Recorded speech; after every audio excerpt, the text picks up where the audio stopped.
All right. Hey, it's good to be back with you again today. Today, I'm excited to talk with you about the 50-50 mentality. Now, this is a principle that I talk with many couples about that I think is so helpful when you find yourself in conflict and you're working to resolve conflict and work your way out of conflict.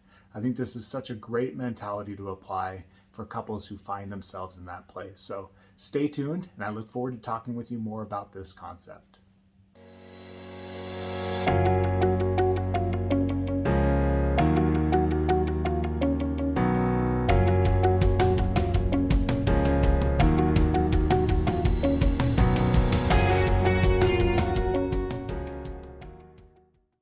Okay, so 50-50 mentality. What is that? What is this 50-50 mentality? Well, we've just done a video recently on gridlock, and we talked about in that gridlock video how individuals can kind of get stuck in two different places and have a difficult time moving from these places of opinion or differences in the relationship. We've talked about the eclipse principle and the impact that that kind of negative focus and negative view in the relationship can have. And we just got done, our most recent video is the feedback loops, and talking about these feedback loops that we can get stuck in that can create conflict or can help progress the relationship in a positive way, just depending on the loop that we're in. And this subject, this 50-50 mentality, plays really well with those recent subjects. So if you haven't taken a look at those videos, go back and review them. I think you'll find great help and support in those videos. But in this 50-50 mentality, what we're looking at is responsibility in difficulties and conflicts in the relationship. And I encourage couples to apply this 50-50 mentality. So in this image that I have here behind me, what you have up here in this top image is a couple that's connected. Now, what allows a couple to be connected, right? What allows a couple to be in a place where they're at this kind of connection point? If we let this line here be a point of connection in the relationship, what allows a couple to be at connection point? And there's many different factors, but some of the biggest factors that lend itself to being in connection point is that their mind is thinking and operating similarly, their emotions match up and are connective, and their behavior is such that it's allowing deep levels of attachment and fulfillment in the relationship. So in their minds, in their emotions, and in their behavior, they're kind of one with one another, right? They're connected, they have unity, they have unison with one another, right? That they're connected in their relationship.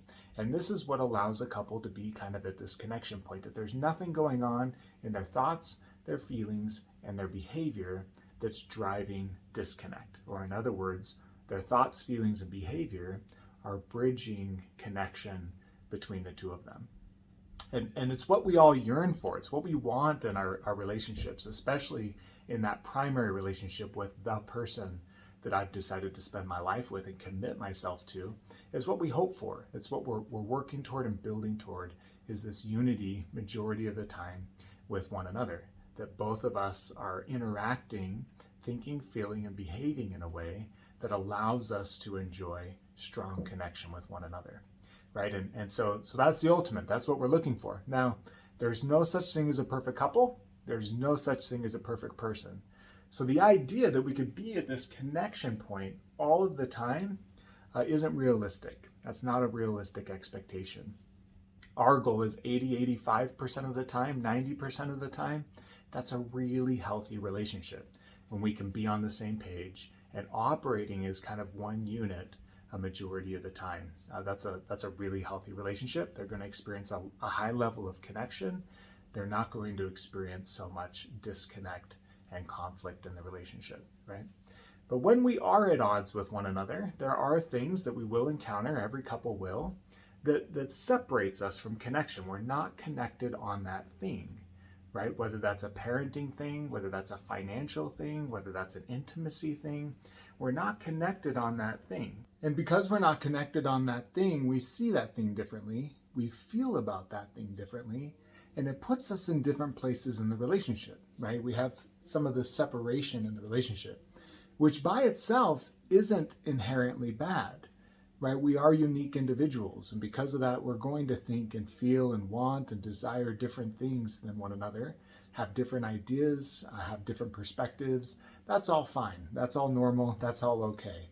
By itself, those differences don't create the problem. It's the conflict that can come out of the problem, out of those differences. It's that conflict that can create the problem. And it's that we want to take a look at a little bit with this 50-50 mentality. So when we take a look at this 50-50 mentality, then what this mentality means is that when there is a conflict that creates injury or that creates hurt or major disconnect in the relationship, right? When those differences start to create conflict, that we look at that conflict from a 50-50 mentality, which makes room for the idea that I am responsible for about half of this issue, and my partner is responsible for the other half of this issue. So down here at the bottom of this diagram, you see that he and her are in this place separate from this point of connection, right? They're off of this connection point, and we want him considering the thoughts, the feelings, and the behavior on his side of the relationship that might be contributing to the conflict and the problem. And we want her to consider her thoughts and her feelings and her behavior that may be contributing to part of the problem. Now some people will argue with this concept, what do you mean, Nevin? Are you suggesting that every time there's a conflict or an injury or a hurt in a relationship, that she's 50% responsible, literally, and he's 50% responsible, that they both are kind of half and half? And that's too extreme. I'm not saying that in every situation they're exactly 50% responsible. What I am saying is that most couples run into trouble working out the issues in their relationship because they perceive their partner as being a much bigger contributor to the issue than themselves.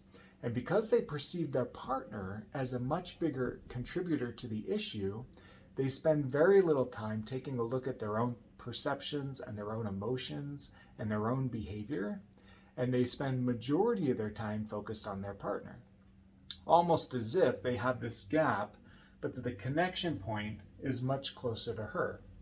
She sees herself as much less responsible for the gap than she perceives him, or vice versa, that he sees her as much more responsible for the disconnect than himself. And as a result of this tendency to kind of over-attribute the issues in our relationship to our partner, I think it's very helpful that a couple gets in the practice of considering the idea that they own about 50% of the problem. It gets them in the practice of looking at themselves, the thing that they have the majority of control over, much more control over themselves than their partner. It gets them in the practice of looking at themselves and considering their contribution to whatever this issue may be. And when a couple gets good at that, when they get good at considering themselves and the contribution that they're making to the issue, they're much more likely to learn and grow and adapt and change those things that continue to contribute to the problem, the things that are on their side of the issue, right? So I have this broken down into three areas then. I have it broken down into the thoughts, my thoughts that might be contributing to the issue that maybe aren't helpful to our interactions, my emotions that aren't helpful to resolve and to healing and to connection in this conflict, and then my behavior that might not be contributing to wellness, right? That might actually be antagonistic or hurtful or creating problem in the interaction. So taking a look at those three areas, my thoughts, my emotions, and my behaviors, right? What in my thoughts aren't helpful? What in my emotions aren't helpful? What in my behaviors aren't helpful? Now you'll notice that as I outline these three, this again is a place where many couples start to make a mistake in their approach to resolving conflict, right? Because they just assume that their thoughts are reality. They don't really pause for very long to consider that maybe there's a perception issue. In other words, maybe I'm perceiving some injury and some hurt in a way that's actually not intended by my partner, right? I'm taking it in a certain way. I'm seeing it in a certain way that they actually don't intend. And I want couples to start to practice making room in their mind for the idea that maybe their perceptions are a little off and that that's creating some of the injury, right? So most of the time we don't look at our perception. We just see things a certain way in the manner in which our spouse is interacting, and I just assume that it means a certain thing when it may not. For example, I use this example a lot. Couples will run into this. He comes home at the end of the day. She's there, kind of working in the house, and as he interacts with her, he notices that she seems cold. She seems disconnected, and his perception is that she's cold and disconnected because she's disinterested in him. Right? He has a tendency to take that personal, that she's not excited to see him, that she's disinterested in him. Right? That would be a perception issue. Right? Her disconnect may have much more to do with stress or anxiety or preoccupation about something in the day. Maybe she's exhausted, and it's a reflection much more of that than it is her lack of interest in her husband, right? But he could take it to mean, that kind of disconnect in the relationship, he could take it to mean that she's disinterested, and that would be an example of one of these perception differences, right? Now I have that listed down here as a derived lens. And if you'd like to learn more about that derived lens principle, these perception problems that we can have in the relationship, take a look at our Remember module. Our Remember module, our video course, I put together a video course for couples, and this goes over this perception issue, how they develop, how they play out in a relationship, how we can practice catching those a bit more. You can learn a little bit more about that concept, but pretty much what that derived lens title means is that we can derive ways of seeing and perceiving in our lives out of negative life experiences that we then turn to decide what future things mean, right? So if he's preoccupied in his life with being inadequate, if he seems to run into that theme a lot, he might perceive inadequacy in his relationship with his wife much more than it may actually exist in her mind and in her experience. In other words, she could see him as much more desirable, much more frequently than he might see himself as desirable. And so he might kind of default into this undesirable place in the relationship because of it. So that's what that concept means. It's just a lens through which we can see that sometimes puts negative connotation and negative meaning on things that may not exist in the way that we think that they do.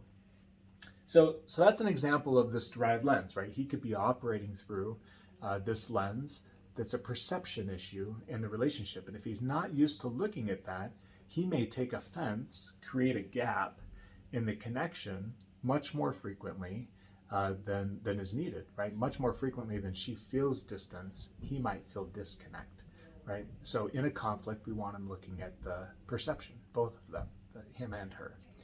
In the emotions, it's interesting, we go into this emotional realm. A lot of times it's hard for couples to separate their emotions from the behavior of their partner. In other words, they see how they feel as a natural byproduct of the way in which their partner is acting. They don't see a difference between how I feel and how my partner is behaving. In other words, my partner made me feel. And if we stick with the same example of him and her, right, he feels unwanted, unneeded, undesired, rejected, right? So that would go in this emotional realm. He feels this way because of his perception of her behavior being disconnected, right? He comes home and she's a little disconnected, withdrawn, right? That's behavior that she's actually exhibiting. She's withdrawn.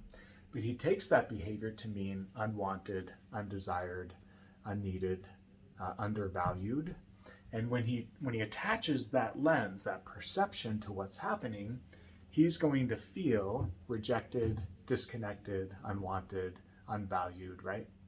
And he's gonna accidentally assign blame for those emotions to her, right? I didn't feel this way until you rejected me. And then she might argue back, I didn't reject you. What are you talking about? Right? Like I've been preoccupied and I'm stressed and I'm tired. Why are you coming at me, right? So that's the reason for this emotional realm. In actuality, much more of his emotion is coming from his perceived, from his perception of the injury, perception of her behavior of being withdrawn, than it is actually coming from her overt rejection of him, right? So we want him looking at that. And then finally out in the behaviors, typically when we get to this behavioral realm, couples rarely look at their own behavior as problematic in a conflict with their spouse. because they assume to themselves, I wouldn't act this way if they weren't acting this way. So because they're acting this way, what's a guy to do? Right? If she's going to be cold and withdrawn, I'm not going to like go out of my way to love and serve and support and be tender and nurture to her, right? Like I'm going to go do my own thing too. And I don't realize I'm actually contributing very similar behavior to the conflict that my partner is, because I'm so focused on my behavior just being a natural byproduct of their bad behavior. In other words, my bad behavior wouldn't exist if they didn't start it or do it in the first place, right? So oftentimes we won't look at our behavior either with any sort of accountability, because we see our own negative behavior, bad behavior, as just a natural reaction to my partner's bad behavior. Therefore, who's responsible for my bad behavior? I mean, maybe a little me, but definitely mostly them, right? And we can do this thing in conflicts. So as a result of this, couples stay in gridlock. That video that we did before, they stay in gridlock. And if they're not careful, they can also start to experience an eclipse in their relationship. Their ability to see the good in one another starts to be diminished. And we want to prevent that. And I think the best way to prevent that is when you're in a conflict with one another that's having a difficult time resolving. You have disconnect and you're having a hard time coming back together in a kind, loving, tender, nurturing, fulfilling kind of way, that you take a step back and you ask yourself about these three layers, right? That you ask yourself, you just consider this 50-50 mentality. Okay, Nevin said that in a conflict, I should think about what is my part and consider that maybe my part is about 50% of the issue. So if I'm going to give myself 50% responsibility, then what are my thoughts that might be off? They might be misperception. They might represent perception that is inaccurate, right? How might my thoughts be contributing to the problem? How might my emotions be contributing to the problem, right? So are my emotions really representative of what's going on? Or is there other hurt, other pain, other frustration, other issues going on in my emotion? Are they just a byproduct of misperception, right? Are my emotions overreacting? Are they under feeling? Am I not feeling enough, right? Finding myself aloof. So taking a look at what emotions aren't helpful, and then asking myself, what behaviors might I be contributing that aren't helpful to this issue, right?